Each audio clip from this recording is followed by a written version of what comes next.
Friends, Romans, countrymen, lend me your ears, ladies and gentlemen. You are listening to the MC Lars podcast. It is Monday, March 23rd. This is episode 82 with Tribe One.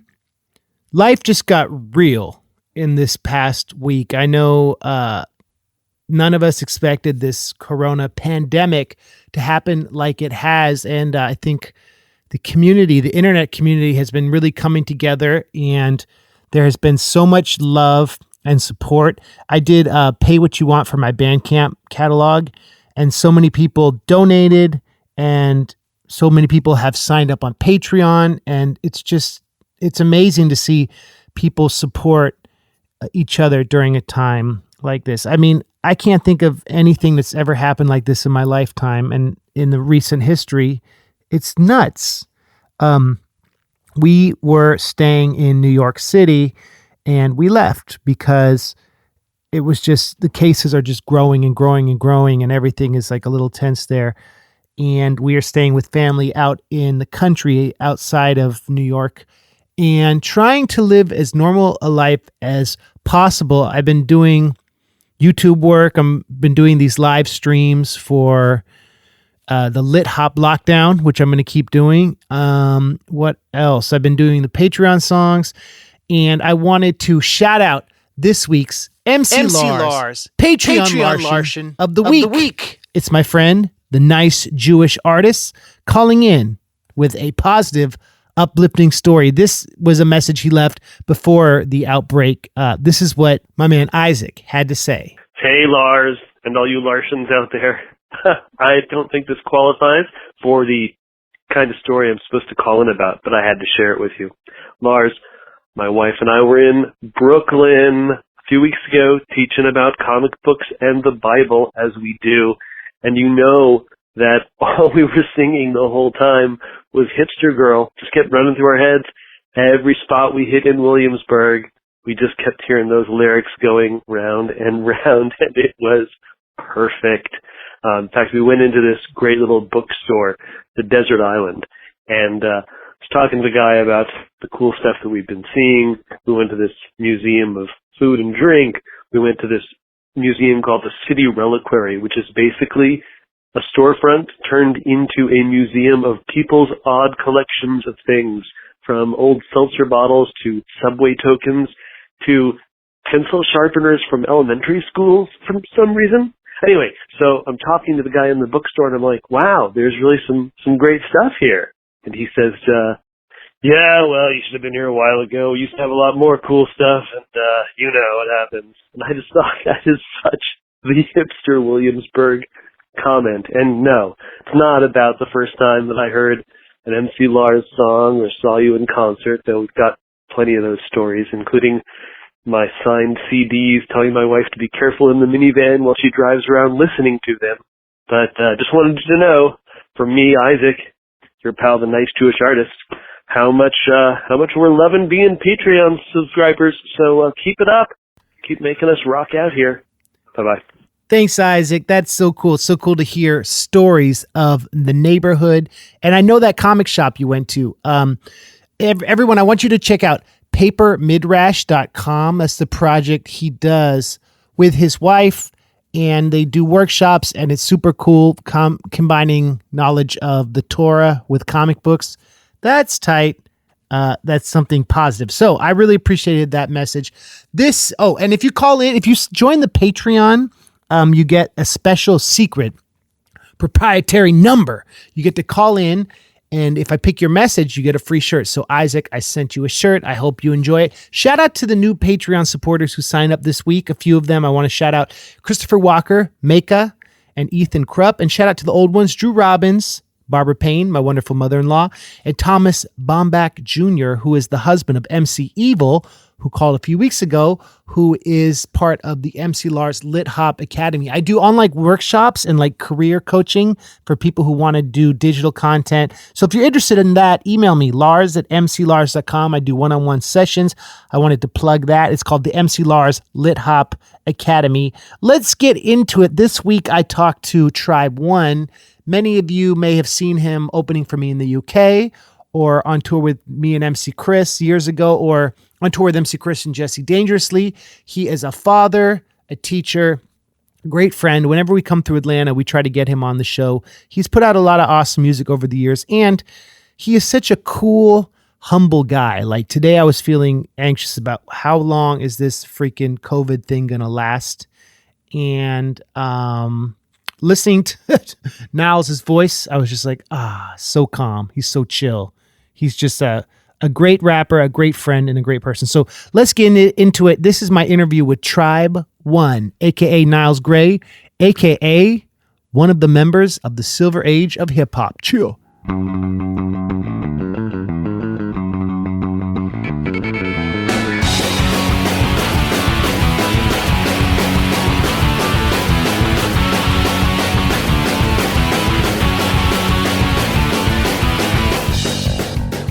Ladies and gentlemen, I am here with a man, a myth, a legend, a rapper, a husband, a father. We've toured the world together. We've done collabs together. Tribe One, a.k.a. Niles Gray. What's up, Tribe One? Hey, what's going on, man? Several of those things that you just said about me are true. Yeah, as in all of them. We are in you have kind of like this nerd cave at your house outside Atlanta. Yeah, a nerd cave is a better phrase than man cave. I shudder at that one. But nerd cave is better. When I think of man cave, I think of like decapitated moose heads and beer signs, right? Yeah. I got beer signs, but I don't have decapitated moose. Let's talk about the room. So you have a case of Amiibos. I was just asking about that. I have I think it used to be like a jewelry display case, and it is currently filled with Amiibos. There's Amiibos in it. There's newer Amiibo on top of it. There's piles of magic cards that I didn't have time to like organize before you guys got here. And that's one side of the room. So the Amiibo works like during Smash Brothers. If you're playing Link, you put it on the controller and it gives you a special move. Is that how it works? So I don't actually use them for anything. Yeah. I just like them because they're pretty. But with Smash, you can like put them on the controller and they will form an AI character, and you can train the AI character to like learn a certain style of fighting, and then it'll go and do that. Okay. And you can fight against it. You can have it fight the computer. You can have an Amiibo party and have them fight each other. That's tight. So if you were to play someone without an Amiibo, you would have an advantage. I mean, right? I'm assuming I don't actually play Smash because I hate it. You do? Why? I do, because when the first one came out, I was in high school, and it came out over the summer, I believe, or at least that's when my friends got it. And they all spent the entire summer learning how to play it. Meanwhile, I'm like practicing on GoldenEye because that's what we played all year long. Right. It's like, I'm going to come back and wreck you fools at GoldenEye. And they were all playing Smash. And then so by the time I got back, they were all super good at it. And they just savaged me over and over again for like weeks while I was trying to learn the game. And so finally, I was just like, you know what? I'm just not going to play. Well, was Smash Brothers for Nintendo 64? Mm-hmm. Oh, that was the first one. And I remember the label's kind of unassuming. It's like kind of bad art, right? It's like, yeah, it looks crummy. It's iconic now, but if you look at it with an objective eye, it's like, it's probably not going to be a very good game. Smash Bros. What's the? Yeah. This is up. Then you have a case full of comic books. In the cases, it looks like a comic book store. Like, are those from an actual comic book store? No, they're from this place that used to exist called Filene's Basement. And what they actually are for are pantyhose. Oh, and it happens to be the same size. It's like the exact same size for comic books. So there's like a 5x5. It's a 6x5. No, 6x6 row of comics. You can put about 25 comics in each section, and there's 36 sections in each one. And then there's like below those sliding doors are perfect for holding 2 short boxes of comics. That's tight. What is your most valuable comic, you think? Oh, that's a good question. I have a copy of Daredevil number 181, I think. It's whatever is the first appearance of Elektra. Ooh. And I found it in a thrift store like just a box for $1. Wow. It's awesome. What's it worth? I've seen it on eBay, like the graded and like perfect condition one, the ones that never sell for like $500.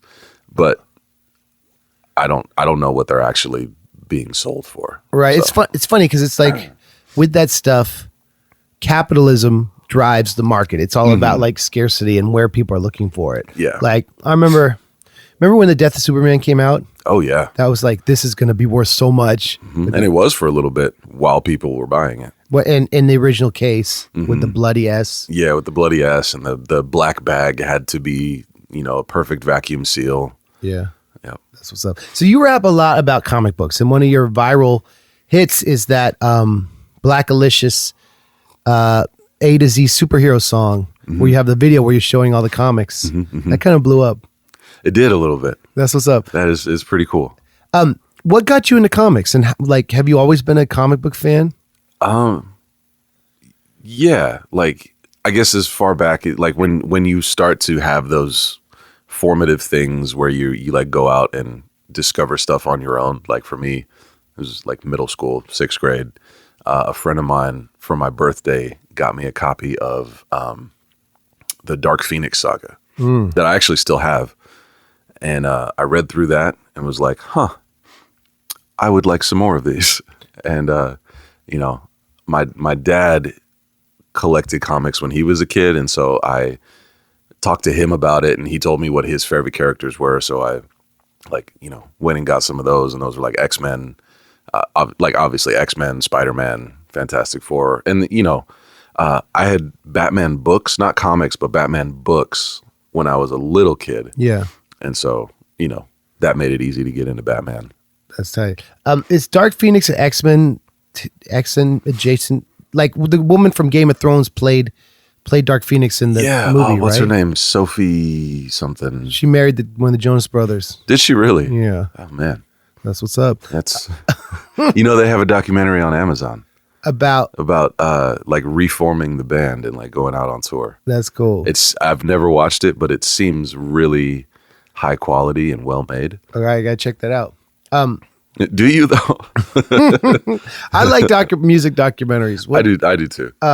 Did you watch the Bad Brains one? No. Oh my God, it's so good. But my friend Howie put together the book about HR, and I went to the signing of it, which was cool, and met HR. That was tight. Oh, dope. So, so comic books. So what were the steps that led you to collaborating with Adam Warrock, to us being on tour 9 years ago with Chris and Raheem? God, 9 years ago makes it sound 9 years ago. Yeah, that's when I met you. Yeah. And what city did you join the tour? Do you remember? I joined in Birmingham, my first city on that tour, the 2011 tour. At the Bottle Tree. At the Bottle Tree, which, I live in Atlanta, right? Yeah. Or outside of Atlanta. I think I was actually in the city at that time. I lived in Decatur. So my wife and we weren't married at the time. But we drove to Birmingham to meet you guys there. How far is that from here? 4 hours? It's like 2 hours, maybe. Okay. And then I think either the next show or the second show after that was Atlanta. Oh. So it was really, really silly. No, the next show was New Orleans. Not New Orleans, Baton Rouge. Right. Oh, the moon. Something. Yeah, the crescent moon or something like that. Yeah, so it was just really silly. Like I should have just waited for you guys to come to Atlanta, but I was like super hyped. You got to get on. Yeah, that tour. I'd never been on a tour before. Always wanted to. It was like a lifelong dream. So I was like, I need to get as much of this as I can. So Warrock just hit you up and said, "Niles, will you please like do some songs with me?" How did that come together? I forget exactly how it happened. One of us emailed the other.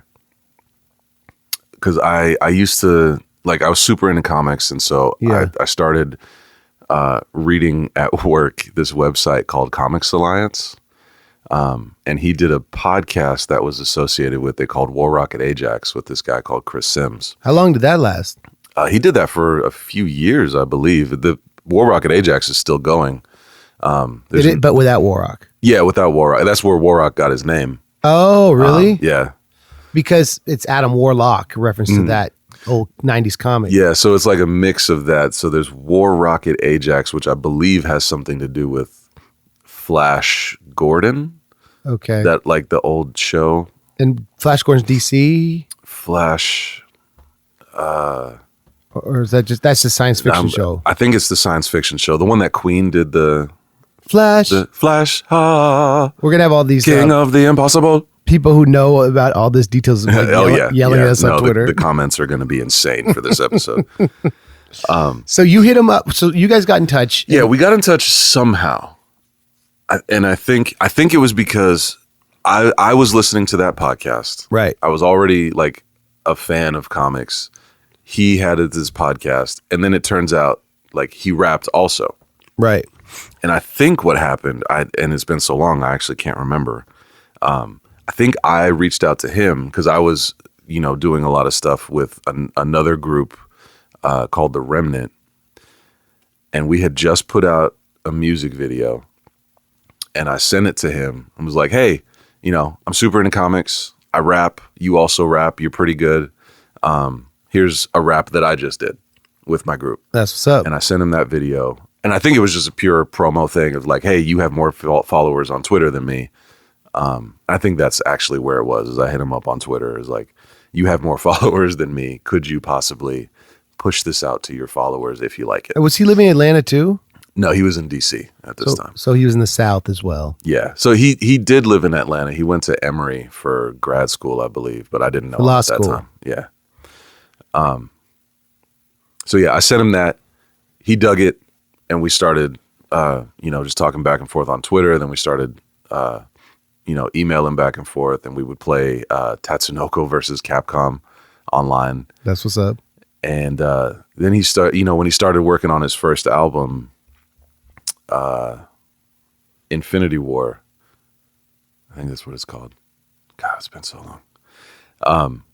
He was like, it was a concept record, and he was going to be Adam Warlock, which was the play on Adam Warlock, and he needed someone to be the Thanos/Demonos character. But so what? How did the podcast just thought it would be funny to take a character and change the name around? Yeah, well, Sims is somebody who's like super into comics. He actually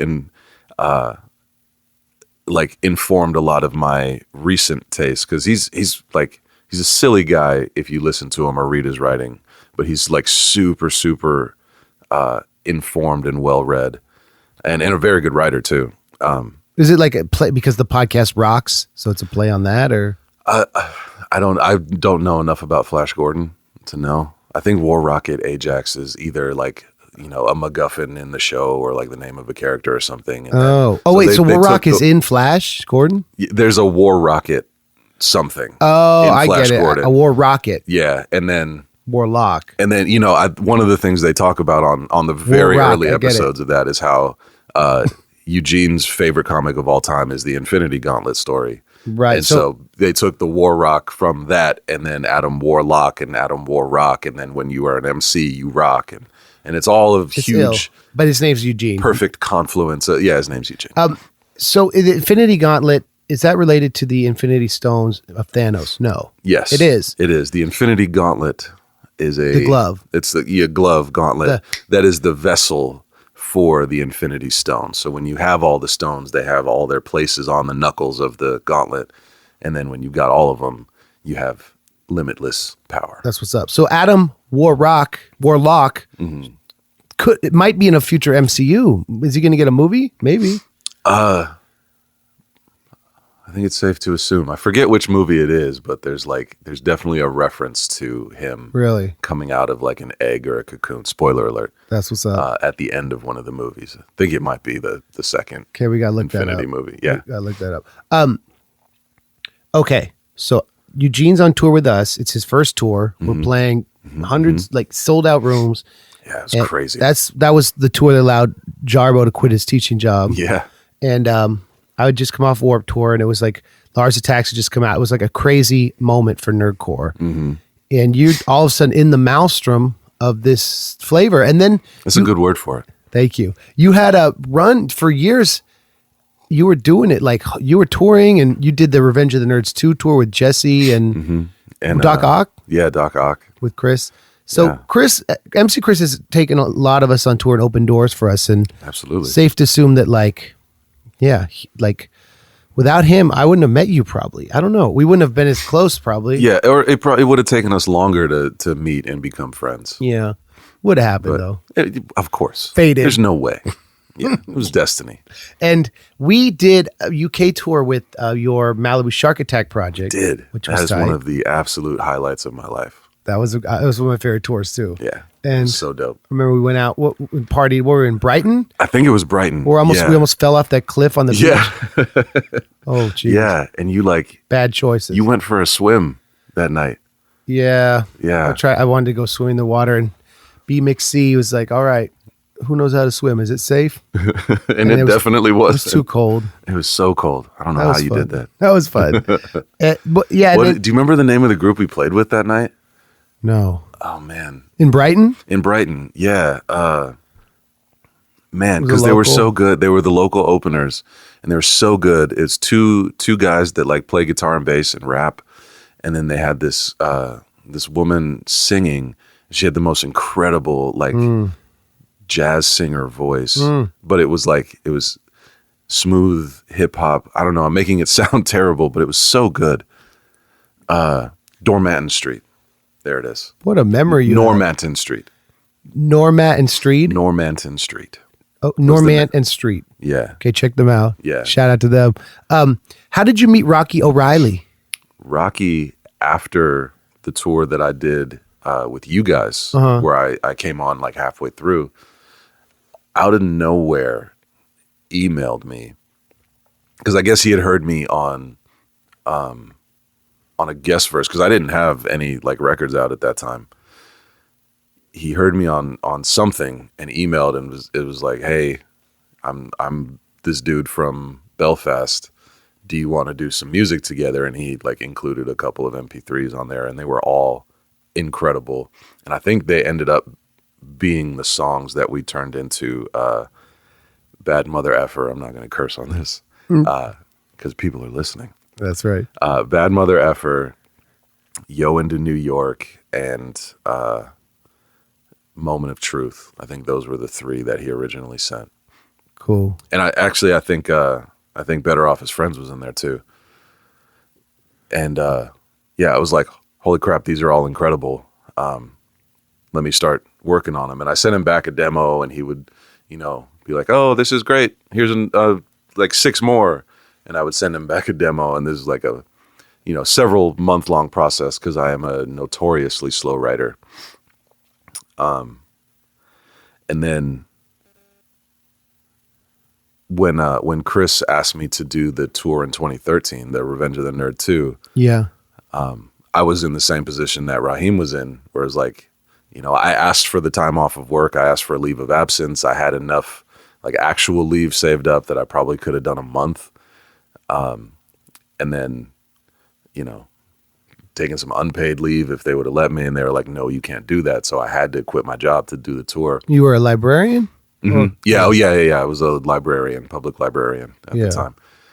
And so they said no, so I had to quit my job. And I emailed Rocky and was like, hey, could we make an album? Because I'm going to do this thing, and I need something to sell on it. Right. And so he was like, yeah, let's do this. And I think we finished the second 2/3 of the album in a month or two. I was going to say that tour, man. And that was the first time y'all had met IRL in real life. No, we had never met in real life. Oh, yeah. The tour we did in the UK. It was the Glasgow? first time. Was it Scotland? No. Where was it? Newcastle? It was the small town. It was the first stop of that tour. Was it England or Scotland? It was England. Yeah. Not Manchester. Oh man. Liverpool? It was up north, right? Yeah, it was up north. I had to Preston? It wasn't Preston. Okay. It's online. We could find out. Yeah, I should know that. But and your mom was there. My mom was there. Just on vacation randomly. Yeah. So it was really weird how it worked out. my mom was like, "Hey, I'm going to the UK. Do you want to come with us on vacation?" Yeah. And so I think originally me and my brother were going to go with my mom to just visit the UK. And I was like, yeah, absolutely. Yes, I would love to do that. Yeah. And then I can't remember how I found out, but I found out that you were going to be on tour at like the exact time that we were going. Right. That's random. And I asked my mom, hey, would you be okay if I like asked my friend if I could do this? Because I wanted to clear it with like, because, you know, she invited us to like come as a family. Yeah. So I wanted to make sure I wasn't going to hurt her feelings. And she said she was okay with it. I still don't know if she actually was or not, but she said she was, and she seemed genuine. And then I asked you, I was like, hey man, can I ask a huge favor? I'm actually going to be in the UK when you're there. Right. Would you want to have me as an opener? And you fortunately said yes. It's like, duh. Yeah. That's dope. Was it, so did you have some vacation before, or did it completely eclipse the family vacation? It completely eclipsed. I thought maybe sorry. there could be a chance that Sorry, Niles' we could mom. make both work, but you know, it ended up being just the tour, and it was incredibly amazing. My mom got to come to, I think, 2 of the shows. Did your brother go? My brother ended up not going. Okay. Oh So- God, we destroyed. Well, he had his own reasons that he couldn't go. Maybe you can still go back. There's Yeah, time. I think we could. You're a dad. I am a You have a dad. 2-year-old daughter. A 2.5-year-old monster child. You're a father, which means that events like coming to perform, it takes some planning. You opened for us yeah. last night, It takes a concerted effort. and it was amazing getting you to open for us in Atlanta. And It's always so much fun to come out and party with you guys. it's a good show, right? It was fun, man. You had everyone Super wanting fun. autographs, and you brought people who didn't know the show was happening, but you told them about it. Yeah, so I go and play Magic twice a week, and I told my friends that I play Magic with, like, hey, I'm gonna do this thing. And Yeah, they're like, you rap? I was like, yeah, you should come out. that's what's up. And you talk to your friends about stuff like that, and they're like, yeah, sure, whatever, I'll come out. But they actually did, which was really cool, and they had a really good time. They loved you guys, man. That's what's up. Well, thank you for spreading the word. Of course, It was just felt normal, felt right seeing you up there. I'm Killing not it. gonna lie, man, it felt really good. And usually when you come up, you do a few songs, but you had a whole set. I did have a whole set. Yeah, Which because was usually tight. you guys come and it's like everybody. It's You have like yeah. 4 people traveling, and this time it was just you and Mark, so there was room. There was room for me to spread my legs a little bit. We made room for you. And so my point about bringing up a story about your daughter is that now to do a 6-week, 7-week tour would be a Not be a hard. possibility. yeah. Yeah. You teach it's- too, right? Yeah, That's part of your day job? I'm Yeah. also a middle school teacher, so you just barring some kind of emergency, you can't. And I teach special ed. I teach self-contained special ed, so my students are with me all day, and they are very like emotionally dependent on my presence. Like when I'm not there, it's very tough for them. Not because I'm some amazing teacher or anything, but it's part of their disability is they need a routine. And so when I'm not there, that gets shaken up a little bit, and they don't really operate as well. So that's it. It just makes it very difficult to be gone for a prolonged amount of time. And then Right. there's the fact that I have a very young daughter who also, needs me to be there. And to be very honest, I need to be here because, it's a very like real thing that you have to be with your kids. Right. And- So I have to be with her. Yeah. And so you're able to do like one-offs and do stuff around that. Would it be more realistic to tour in the summer if that made sense? I think so. Yeah. And Yeah. so that's something I've thought about. I would love to get back on the road again. I think it would be, Fans will be ready. It's been a minute. it's been a really long time. Yeah. I'd love to get back out and see people. That's what's like the most amazing thing about when you guys come to town and I get to come out and do stuff is like Right. I get to see people Right. and just hang out with people that I haven't seen since the last time you were in town. And it's just like a big family reunion. It sure is. So yeah. I've made so many friends around the country that it would just be so great to come out and just see everybody. Niles, I'm going to I hope this doesn't make you bashful, but these are things about how, to me, you typify the perfect indie artist. You're humble, you're kind, you're very talented, you have great material. And whenever you've been on a show with us, you're always grateful and you're always really helpful. And you're always really, you add good energy. And I think that's like a non-tangible thing that's hard to describe that makes you like such a fun guy to work with. And I don't say this as a disrespectful thing to other artists, but it's rare to find someone with that package of goodness. I think Schaefer has that too. Yeah, Schaefer absolutely represents that. But you wouldn't think so because his persona on stage is such a brash, such a devilish, devil may care rogue. Right. Your attitude, I love this about you, is that you show up, you're obviously passionate about comics and nerd stuff, you're passionate about hip hop, but your attitude is always like, what can I contribute to the culture in this instead of what can I take from it? Like last night I was like, okay, Niles, not to get too much into business, it's like, all right, I want to pay you for playing. You're like, no, I'm not going to allow you to pay me. Yeah. I just wanted to do this. I'm like, come on, man, let me pay you. You're like, nope. I'm like, geez. Decline. That's an artist. It's not unheard of. It's like, he's very generous. And it's because I know I've toured and I've toured with bigger acts and I've toured with just myself. And I know that being on the road, like you need that. And I didn't expect it when I went to the show and I wasn't going to accept it when you offered it. I wasn't expecting you to offer it, and it was instantly like, no, you guys are touring. Like, this is your job. I'm not going to take money out of your pocket.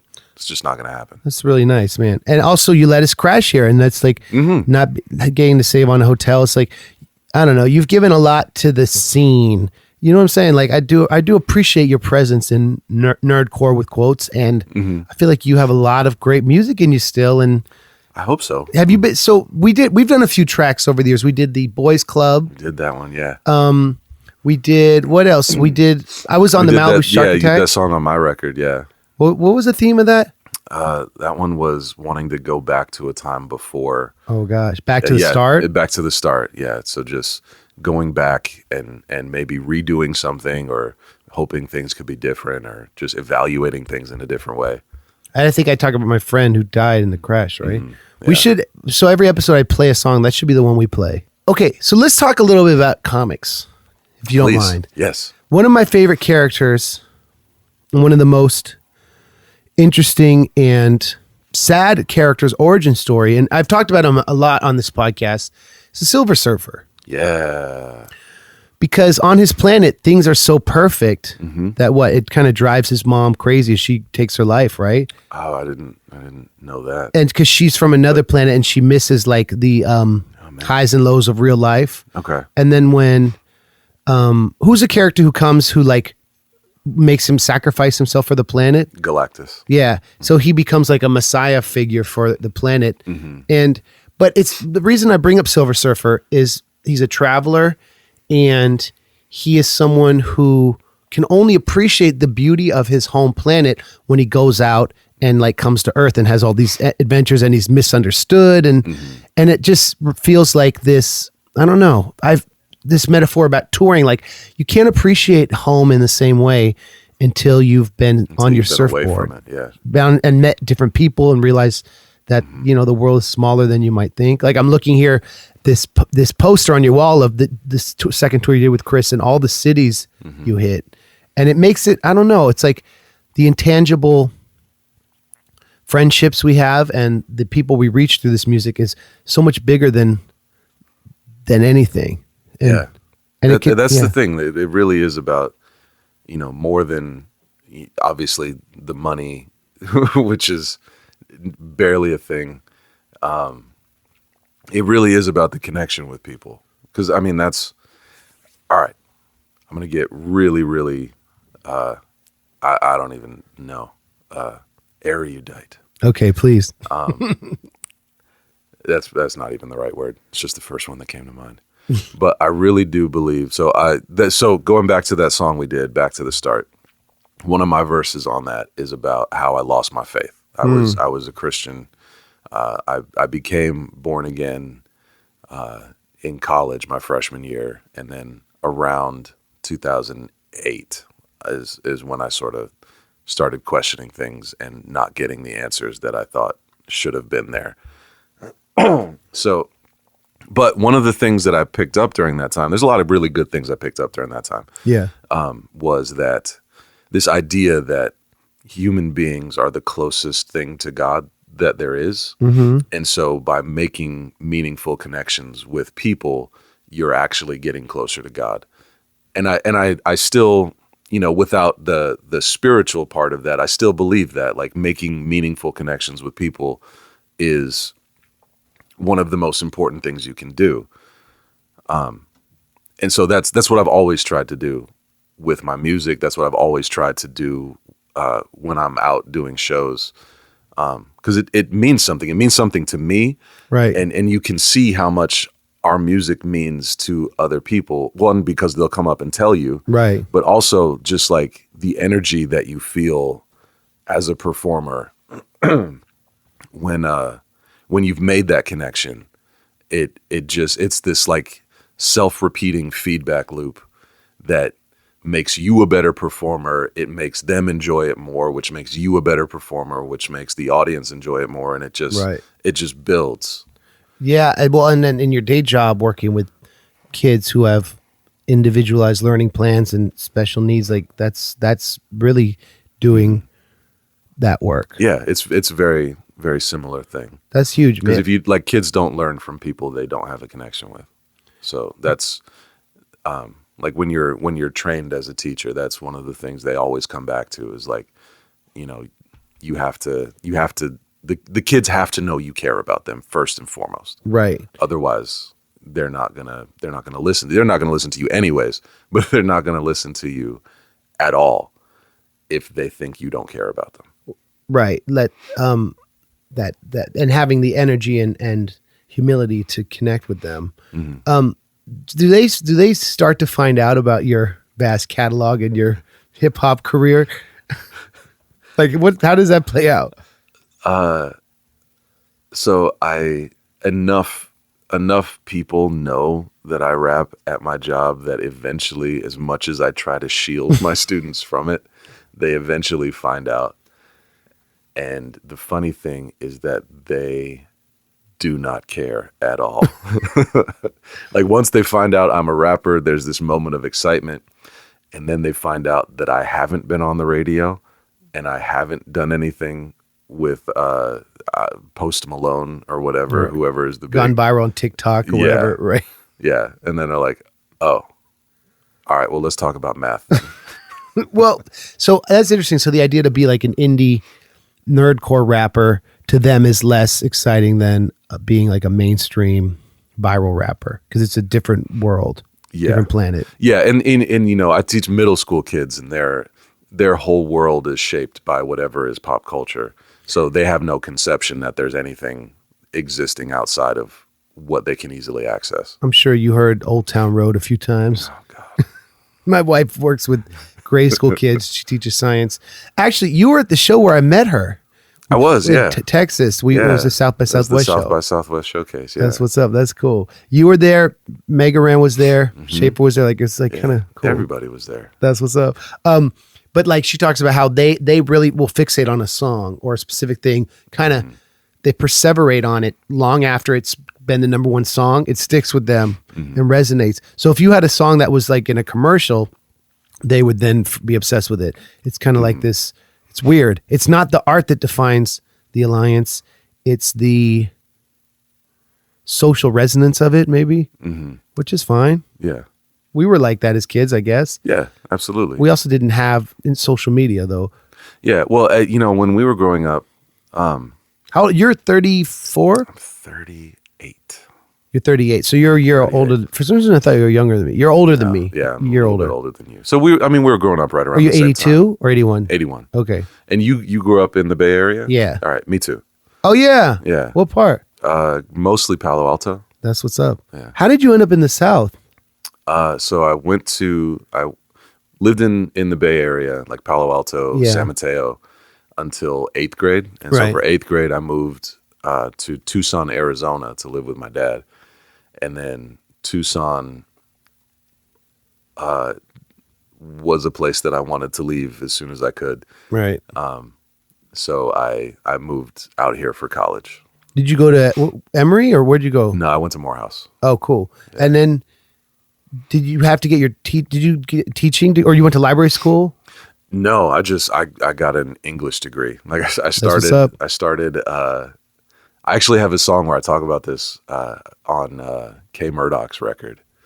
I went to school, originally was a computer science major. Yeah. And then I started failing a bunch of math classes because I would stay up too late playing Street Fighter and Tekken. Right. And then another friend of mine was an English major, and it seemed easy enough to graduate in 4 years right. doing that. So I switched over to an English degree, and then, sort of fell into a few jobs and then finally fell into the library. I remember I'd have classes. I lived with my friend Mike, he's a professor at UNC now, biology professor. Yeah. But we all lived together in this house sophomore year, and I'd be like rolling out of bed at 1 p.m. and he's like, "Freaking English majors," because it was a little easier. Honestly, it was. Yeah. It wasn't. I mean, yeah, I think classes started later. Is Morehouse a African American college? Yeah, it's a historically black college or university, HBCU, and it's where Martin Luther King Jr. went to school. Oh, wow. It's where Sam Jackson went to school. Spike Lee, Guru from Gangstar went there. Yeah. Tribe One. And Tribe One went there. What percentage would you say was black students? Like 99? Like 98. Yeah, there's maybe even lower, like maybe more like 96. There's like I was surprised. There's a lot of Indian students that go there and a couple of white students. And then there was, I think when I was there was maybe one or two Japanese guys as well. It's also an all-male school. Oh, wow. And then across the street, or like catty corner, because it's all sort of like the same parking lot. And it's a very small school as well. There's Spelman College, which is another HBCU, but it's the all women's school. And then sort of behind that is Clark Atlanta University, which is a co-ed school. It's another HBCU. And then next to that is Morris Brown, which is another HBCU. So there's like four major historically black colleges that form what's called the Atlanta University Center. That's what's up. And you are biracial, right? Mm-hmm. So let's get into this. I mean, like, nerdcore has always been interesting, and especially recently because it's become, I would say, more open. And I feel like it started out kind of, I'd say it's become more diverse. Yeah. And more, I think, true to like hip hop as a culture in terms. And I don't know if as a white person I can say this, but like as being representative of different fandoms and different cultures. And it's cool starting to see that with people like Eugene and you and Mega Ran and Samus and now Lex. Yeah. Like it becoming more open. How does it feel to be like playing shows to I would say Chris's fans are predominantly white. I mean, but it is a little diverse. But how does that feel connecting with that audience? Well, like I said, I grew up in the Bay Area. My mom is white, and she did a very, very good job, and she tried really hard to make it so that my brother and I didn't know we were quote unquote black. Like she like race was never a thing. And she really made a concerted effort to make sure that was true. And I think my dad worked really hard at that too. Like they split when I was very little. But looking back, it's very clear that was something that was very important to them. And so I just didn't know I was black. And there would be little reminders here and there, like, I'd be at school and it would come up somehow, or and really that's the only time. California is a very liberal place, and so it's not exactly post-racial, but it's more accepting than a lot of places are. Yeah. So that's interesting. So meaning that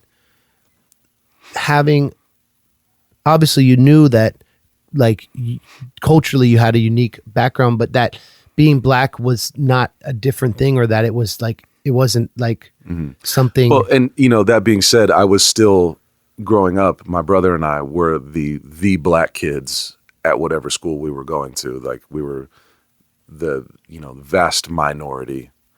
But again, it was never really an issue. It was never something we talked about. It just wasn't something we thought about. Right. Interesting. So one of the reasons I chose to go to Morehouse was because it was an all black school. And I realized, like, when I was looking at colleges, I had never spent really any time around black people. Right. Like, obviously I knew black people at school. But just as a community, I hadn't spent any time there. And so that was one of the major reasons I chose to go to Morehouse. But as far as like performing for like mostly white audiences, it's not something I think about. It's just like people who I have a connection with and people who I have a shared interest or many shared interests with. That's what's up. And it's interesting how hip hop has always been about breaking down barriers, right? And it's punk in the way that punk rock is about taking away the barrier between the audience and the stage. Hip hop is about removing barriers.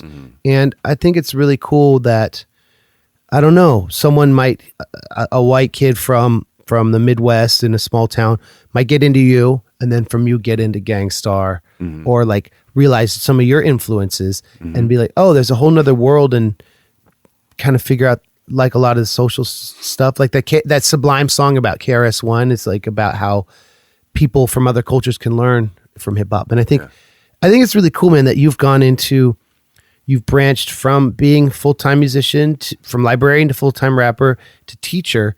Really, it's all about protecting the knowledge, like the maesters in Game of Thrones, right? You're preserving that. And I think that's awesome. And yeah. Who cares? It's like hearing it described that way. I agree. It is awesome. It's similar. It's the same kind of path. Yeah. Yeah. Well, I mean, also there's a limited number of things you can do with an English degree. You can rap. You can rap, or books. You can, So when you grew up, what kind of church did you go to? My mom used to take, it wasn't often or like consistently, but she used to take my brother and I to Unitarian church. Oh, wow. And so, one of my earliest memories is of being in that church and singing this song that goes, like the words are literally love, love, love, love. The gospel in one word is love. Love thy neighbor as thyself. Love, love, love, love. And it just repeats that. And I remember being in the pews and singing that. And so that informed a lot of who I am, actually. Yeah. Unitarian Church is interesting because it was Emerson and the Transcendentalists kind of started that, and it's very ecumenical in the sense that it brings together a lot of religions. Yeah, it's like the spiritual side is almost secondary, right? I did some looking back because when you're a kid you don't think about it, it's just something you do, right? But when I was like looking and searching and finding myself, I looked back because I remember that song and I remember being there, and I look back and it's like, like like that song really is their whole deal, and the spiritual, like more legalistic aspects of it are really not what they're focused on. Right. So that part was cool, but when I was looking and eventually did become a Christian, that was not what I was looking for. So I was like, okay, hard pass. Let's move on to the next thing. So you became born again? Yeah, very evangelical. In fact, the Remnant, when we formed, was in college, and it was like a gospel rap group. That's right. Did you ever hear KRS-One's Spiritual Minded record, his gospel record? I remember talking about it with my friends, my Christian friends, when it came out. Right. We all had very strong opinions about it, even though none of us had listened to it. Right. Interesting. Yeah. He's an interesting figure because He is talk a about very like interesting figure. adaptability and controversy and staying power and teaching. He's tight. Yeah, teaching is a big thing for him. So what brought, so would you say you believe in God now, or you believe in, like, where you stand on that stuff? I am atheist Yeah. now. Although I guess, I mean, every atheist I think is really an agnostic, because if God showed up and was like, hey, like, here I am. Right. Here's the evidence. I think Right. everyone would be like, okay, fine, whatever. But yeah. Schaefer said a similar thing, actually. Yeah. Atheist. Yeah. I believe there is nothing. Really? Do you, so when we die, you feel like we go, which just, we leave our works behind and our, Yeah. And yeah, I don't think there's anything else, which makes this more precious. this moment right now. Yeah. Sitting in your nerd cave. Yeah, that's right. Spending time with you. That's what's up. Yeah, that's interesting, man. I mean, so I talk about this on the podcast, but I grew up Episcopalian, and I've been trying to go to different churches and figure out exactly where I stand, because there's been this differentiation from my family, and it's hard to think that, like, after we go, we won't see the people we love again. It is That's hard to think heartbreaking. that. Yeah, it's that's one of the things that I'll think about from time to time, and it's hard to sort of conceptualize that. It's hard to conceptualize, like, as difficult as it is to wrap your head around the idea of infinity. I believe, for me at least, it's equally as difficult to conceptualize nothing. Infinity and nothing are the same thing, maybe. Oh, maybe. Oh, that's profound. Profound. Wow, this podcast just got mad deep. What were because I know in the song that we did, you talk about it, and that's why I wanted to, like, delve into this. Was there a series of events that led you to be like, oh, maybe I don't believe what I used to believe? And you probably talk about it in the song, but I go into it a little bit. yeah. It just, I mean, the short answer is a lot of the things that made sense on further inspection only made sense because I didn't question them. And once I started to question them, the answers that I got either continued to not make sense or just were not satisfying. And that makes it seem like I'm, I think I'm smarter than God, which I don't. Like, I don't think that I am the smartest person, but I think for something that important, you should feel certain. Right. There's a line on one of the songs on the Remnant record where I say, if you never questioned your beliefs, you don't believe them. And so I started questioning my beliefs to see if I believed them. And the answers I came back with, I just couldn't believe anymore. Interesting, man. Yeah. And it was very, very tough because my entire world at that time was a Christian world. All my friends were Christian. I was in a group that had some, renown in the city. Like, we could get people to come out to our shows in this Christian rap group. Right. And, I performed for probably 2 years before I told my group mates that I didn't believe anymore. And we... When did you have this realization? Was it before I met you? Yeah, it was before. I want to say we put an album out in... I want to say it was like 2007, 2008, called PB&J. And one of the songs on there, you can hear the thoughts that and that was when I was really in the midst of it. Yeah. So I think the song is called All About Love. And my verse is not a rap verse. It's actually like I wrote a singing melodic thing for it. and it's all about like God, give me something I can latch onto, because right now I don't have anything. Sounds like a call back to the Unitarian hymn you mentioned, right? I think so. At the end of the day, a lot of how we define God, to me, is semantics and very political, obviously, and it's very personal. It is very personal. And so no one has the answer. No one does. We all hypothesize, right? But it's the way we act in our day-to-day life, the way we live is, if God is real, which I believe God is, it's but who cares about that? It's the practicality of how you act. Yeah, it's how you connect with people. How you connect with people is, that's what in the Trinity in the Episcopal Church, I remember learning about the Father, Son, the Holy Spirit, or whatever. And the Holy Spirit is like this moment. It's like this kind of transcendent energy that exists beyond just us as flesh and bones that will one day stop breathing, right? And so like it doesn't matter how you define it. What matters is like what you do with the time, and that's what. Not to get too deep into this, but what draws me into and what has inspired me about ICP and their whole thing is like the mythology and like all the stories about the importance of time and the importance of how you leave your legacy and how you treat people being like all we really have. So I believe that's true. And that's interesting how talking about infinity and nothing, that dichotomy is like, you call it what you want, but like all that stuff just exists to make sure we treat each other better. And in this time of like selfishness and cutting off and the lack of compassion, I think that the message, whether you believe it or not, is kind of urgent.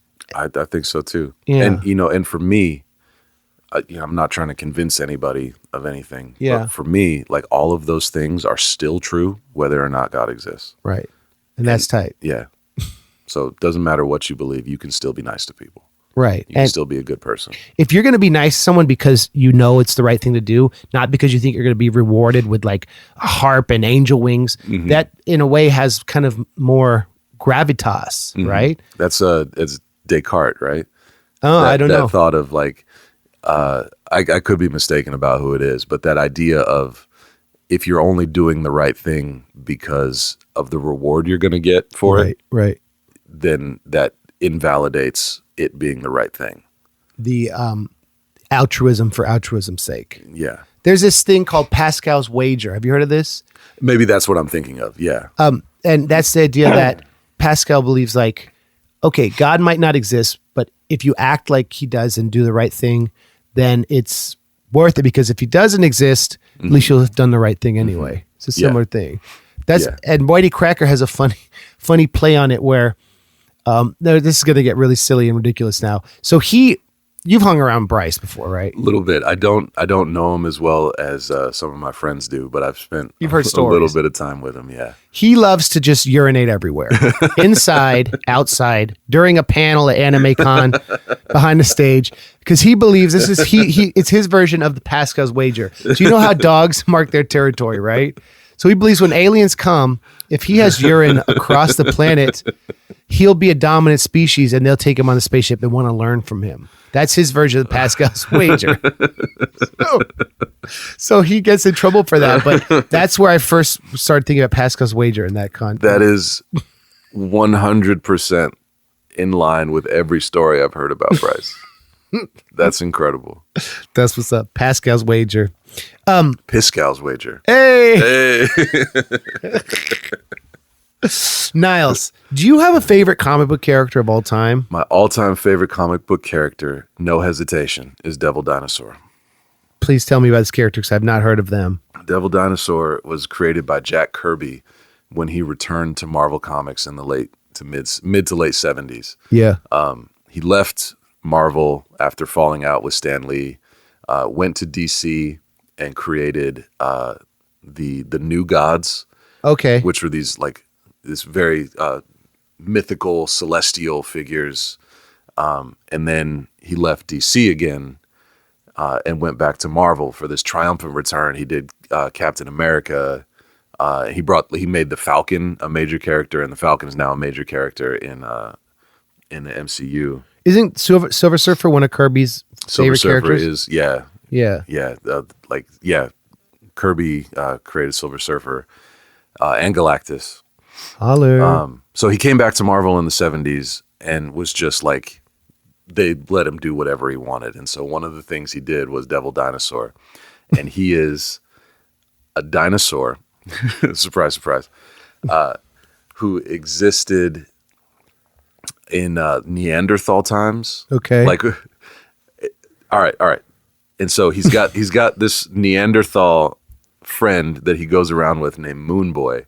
And Moon Boy is the point of view character, and he narrates everything that's going on. Moon Boy does. Okay.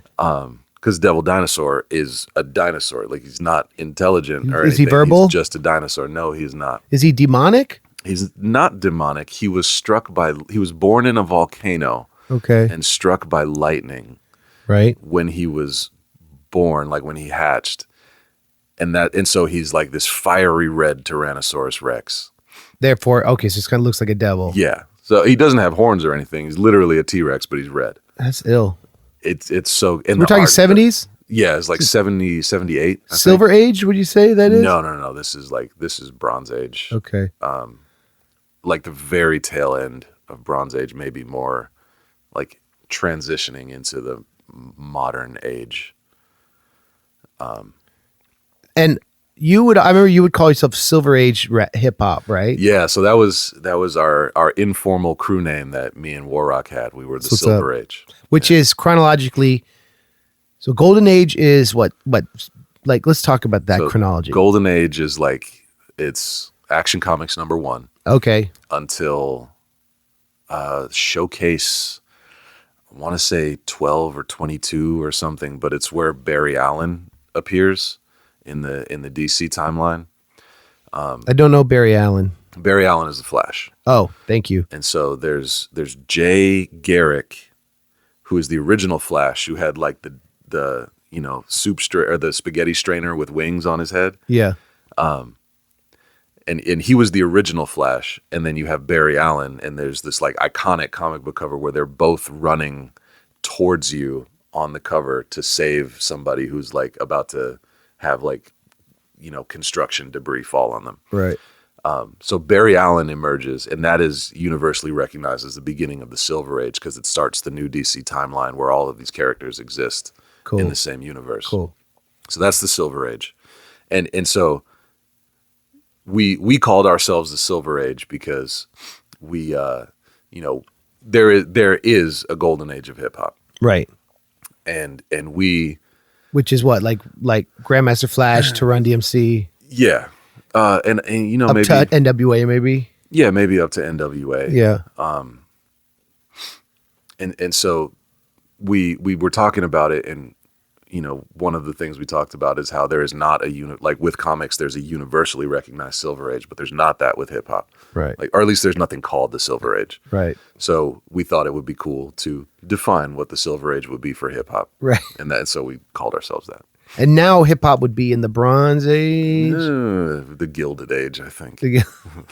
That's funny. That's poetic. Well, the Gilded Age was all about what, in a literary sense, covering up the decay and problems with flashy, two-dimensional. So fronting. maybe that would be like the late '90s, early 2000s hip hop. Yeah. When Bad Boy starts to emerge. Oh yeah, but we're probably still in it. I think so too. I don't think that era has ended yet. No. That hyper consumerism.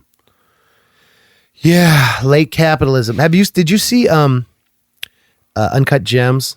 No, I want to. Okay, I haven't been to the theater. I have a 2-year-old, man. Yeah, I don't get to go out. She wouldn't probably Uncut Gems. I don't think she would enjoy that movie. My 2-year-old. I'm not gonna talk. I don't want to talk about it because I don't want to spoil anything. But that movie is very late capitalism. I mean, and there's some rappers make cameos in it. It's pretty good. Niles. Yes. Am I allowed to call you Andrew? Yeah, please. Sweet. You get the Andrew pass. So let's wrap it up. Where can our fans find you, listen to you, holler at you, correct all the inconsistencies of our nerd history here? Yeah. So my music exists on my solo stuff is on Bandcamp. Is it on Spotify and stuff or not? My solo stuff is not. I never actually took the time to do that. I probably should. Does it have these samples? days. No, not really. We should put it up, man. I should put it up. I will eventually. All right. But it's on Bandcamp. You can listen to it for free. Buy it if you want. Tribe1 spelled out .bandcamp.com. All my group stuff is on Spotify. So like the 2 weeks notice record I did with Michael Kill, that's on there. All the Remnant stuff is on there. And then if you look me up on Spotify, most of the guest verses I've done for people, like our stuff is on there. Yeah. And like stuff that I don't even remember doing. Like that stuff. I found a verse that I did on Bill Beats' record. What do you mean you don't remember? You just like, oh yeah, this? Or were you? Yeah, like I was going through it. I was like, because there's another Tribe One. There is? There's another Tribe One on there, and they have a couple of albums. I think it's a group, maybe, but they're super. They're not very good, and it's very, very contemporary, like trap rap. Okay. Kind of like not a positive message stuff. Tribe 1.5. Yeah, more like 1.2. Yeah. Or like 0.8. Yeah. There's a Spanish artist named MC Chris. Is it really? Yeah, and he just did a Predator song. Really? And so it's like you go to MC Chris, like, oh, new single, and it's definitely doesn't sound like him. I wonder, is there a way to have an injunction or something? Like, because you've been probably doing it longer than I'm certain I these have. jokers. But I've never actually liked the name Tribe One. So Really? I'm not super attached to it. I think it's a great name, man. Well, thanks. It's because I used to be, like, when I was first started coming into my own as a rapper, I wanted a battle name because I thought I was going to be a battle rapper. Right. So the name Diatribes is what I started with. That's tight. And then I got super into Micah 9 from Freestyle Fellowship. Ooh. And I realized I want a number in my name. Right. So I shortened Diatribes to Tribe, and I put a 1 after it. I always thought it was a nod to KRS-One, but maybe that's random. Yeah. That's tight. Well, 1 is also like a very traditional hip hop number, like Pace 1, Yeah. KRS 1. Yeah. There's several notable ones. Yeah, but we're talking to the one right now. So, okay, so Tribe One on Twitter, Tribe 1 Tribe 1 on Twitter. So I don't think I've posted it. Everything I post nowadays, it's like every 6 months I'll post something funny that my daughter's done. on Tribe ONEWON. Yeah, Tribe 1 because I win. Yay. Yeah. And then past tense. You have an artist page on Facebook. I have an artist page on Facebook, which I think you can get to with the same Tribe 1. And you're on Instagram, Tribe 1. And I'm on Instagram at Tribe 1. I haven't posted on Instagram, I think, since the Jesse tour. You're one of those like Chris. millennials on every platform. Yeah, but I'm also super old and crotchety because I don't use any of them. That's what's up. Do you think you'll do a new record sometime when you have time? I am currently working on at least 3. That's it. Really? 3? Yeah. And you record it in here? I do. Yeah. You got a nice mic and nice setup. The acoustics here are good. Yeah. I do my vocals just in my office, man. Like I use one of these mics, and if you just don't have like a lot of reverberation, it's amazing with the plugins and stuff and the right. Yeah. You could make really good sounding rap just like so easily. Yeah. This setup has worked for like guest verses and stuff, but I think I have so many friends that do this on such a better level than I do that I think when it's time to do that, I'm going to call in some favors. That's what's up. You mean production favors? Yeah, like production favors Yeah. and just like, I have a good friend who he's a professional musician, has a really, really dope home recording setup. So I think I'll hit him up and be like, hey man, I mean, you Atlanta, wanna hang out? this is a home of like some of the most classic American music came out of the city. Yeah, kind of did, didn't it? That's what's up.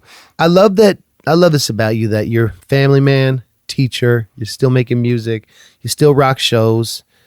I mean, yeah, When you come to town.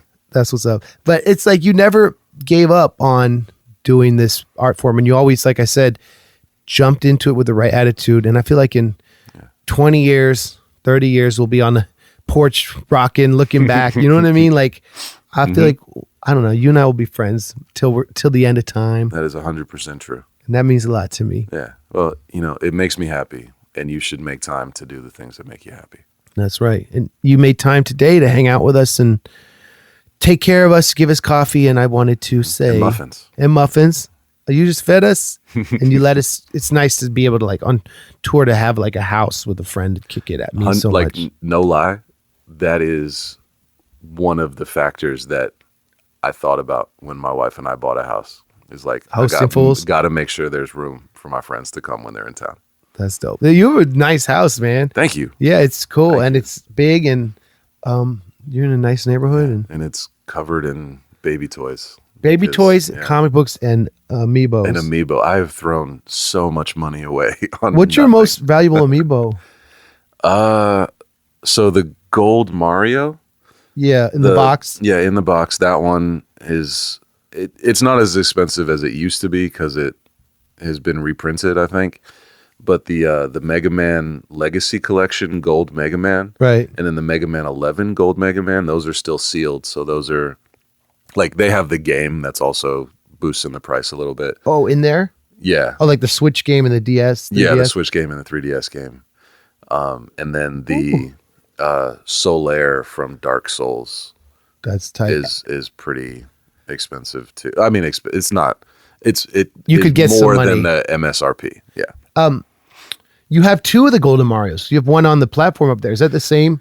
Yeah, that's the same one. Like, Yeah. I am an out of box Amiibo collector. Yeah. So, but I knew that one was gonna be like hard to get, so I ordered one copped for two. out of the box, and then one for that I could keep nice and display. This Duck Hunt one is dope with the dog and the duck. Yeah. That's ill.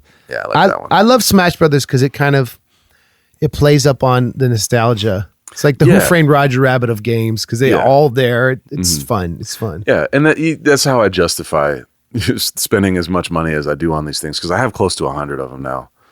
That's ill, man.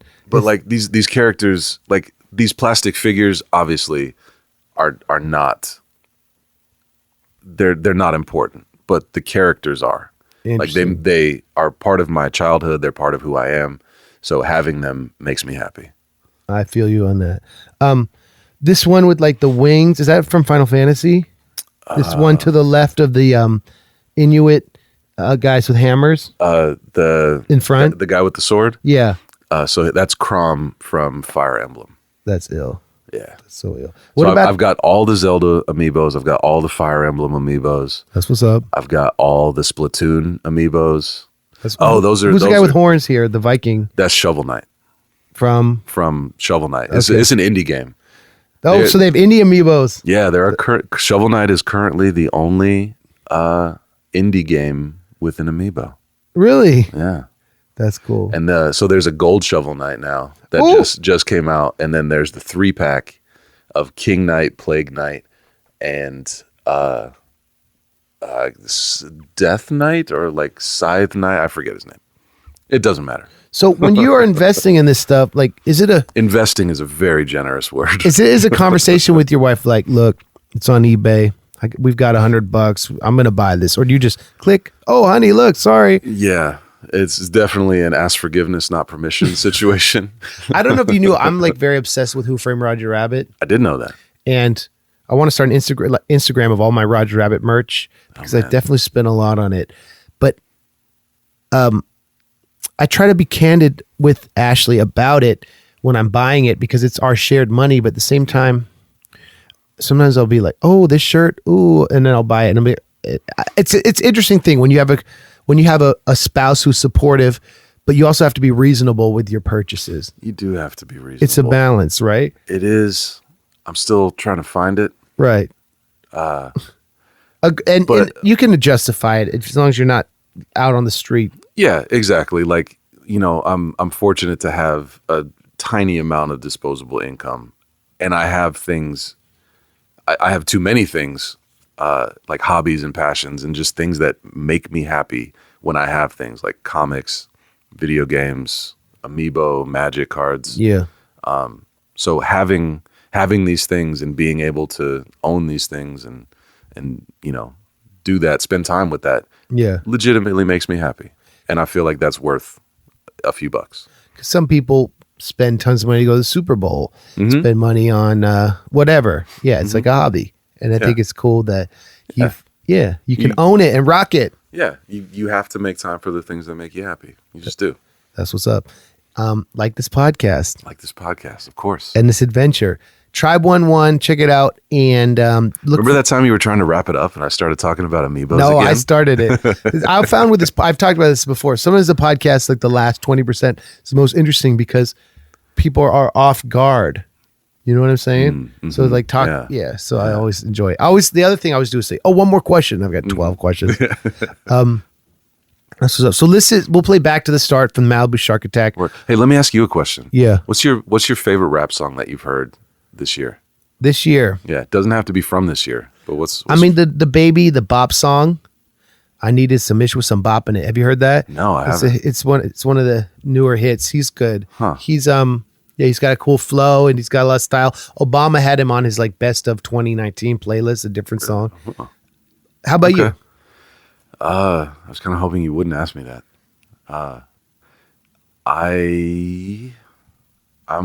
So I just started. I feel bad about this because he's a friend of mine. I just started listening to Chesky's new record. That's what's up. Like this year, and I haven't finished listening to it, but like it is really, really good. Yeah, good. Everything he puts out is great.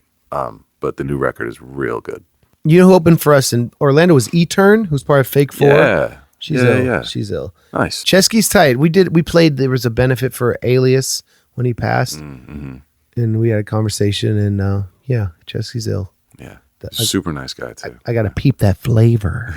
Do you have a favorite hip hop record of all time? Well, one I can always go back to is The Rise and Fall of Brainwash Projects. Have you ever heard that? No. Who's the artist? Are you familiar with Pigeon John? Yeah. So back in 98, I believe, he did he was in a crew. Like he's part of this major like 9-dude crew called LA Symphony. Right. But he also has with Flynn Adam. Yeah, Flynn Adam Atkins and Cookbook and Uno Mas and Joey L and all of them.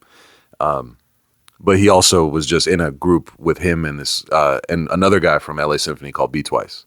Right. And they were called Brainwash Projects. And they put out one record called The Rise and Fall of Brainwash Projects. And it is like just super solid, 90s hip hop. I got to peep that. It's real fun. I like really, Pigeon really John. fun.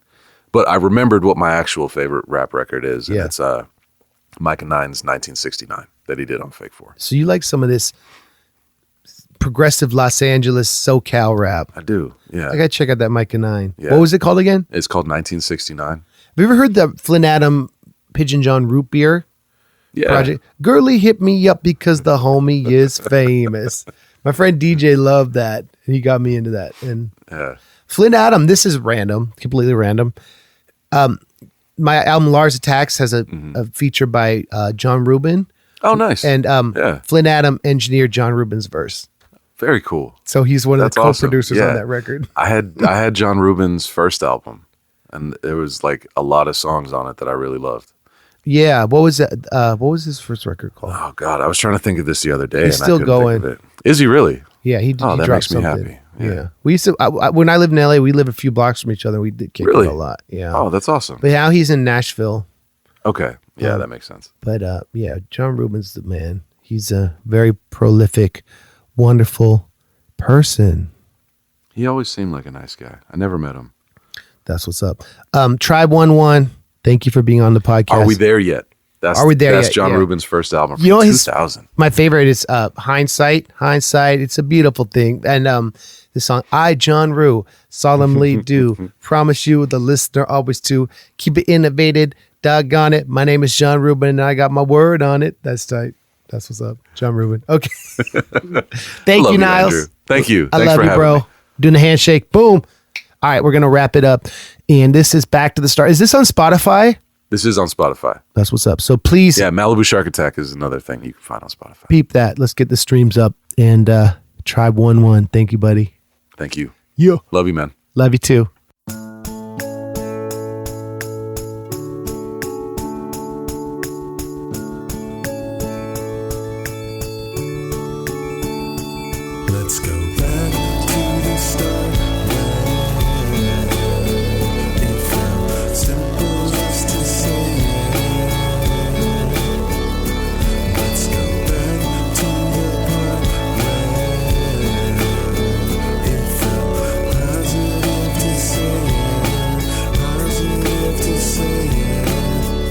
first person that I ever practiced rapping with. Back when it was just a pastime, cause we were passionate. An after class distraction when the school day's gone. In the yard freestyling over Wu-Tang songs. Can it be that it was all so simple then? But even if it was, we'll never be those kids again. Sitting in science class and quoting lines from Half-Baked and buying that very first dime bag from a classmate. And then when you fell into the heavier stuff, I saw the full measure of what peer pressuring does. And I haven't spoken to you since the day we both got our diplomas. Just know I'm sorry, and I wish that I could start it over.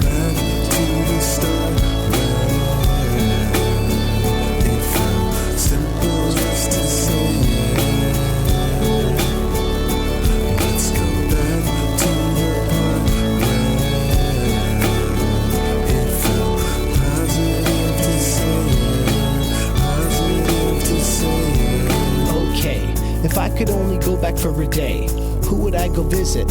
What would I go say? If I had a time machine, who would I want to see? Probably my friend Jason, he was only 14 when a drunk driver coming home ran him off the road on that Halloween night. So cold, cars were towed, they collided in the darkness, smoke and shattered glass. God called him home, it was quick, it was fast, and I really miss my homie, the prank calls that we made, harassing everyone with the silly jokes we played. From the classified ads to the random digits, trolling 24/7, it was serious business. Pool parties at your house, East July 4th, acting hella goofy in our video book reports. Let's go back to the start and the part when I believe that you'd be here forever, Jason Barton, R.I.P. Let's go back to the start. It felt simple just to say it.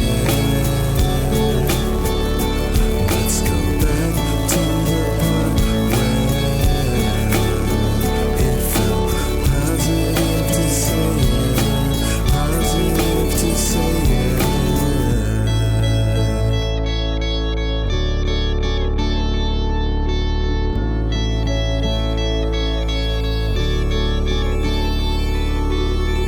To be a God above the clouds that I believed in. I knew he was around, and even if I couldn't see him, even if I couldn't reach him, I was subject of his will and the love that he instilled till I discovered that he wasn't real. They say that hell is when you're cut off from God, and when I lost my faith, I felt more separated than the earth and space, further than church and state. So I figured if I can't be a believer, then at least I can impersonate. So I regurgitate the words in every sermon, a new man hoping to return the better version. When the day was done, God looked upon his work and saw that it was good. I don't believe it, but I wish I could. Let's go back to the start where it felt simple just to say it. Let's go back to the part where it felt positive to say it. Positive to say it. To the start.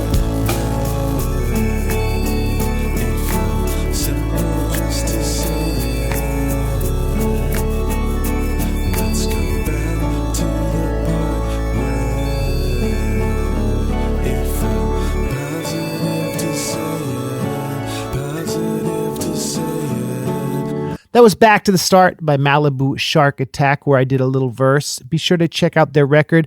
Be sure to check out Tribe One's work, and be sure to stay safe, everyone. I know it sucks staying inside. I hope you can stay entertained.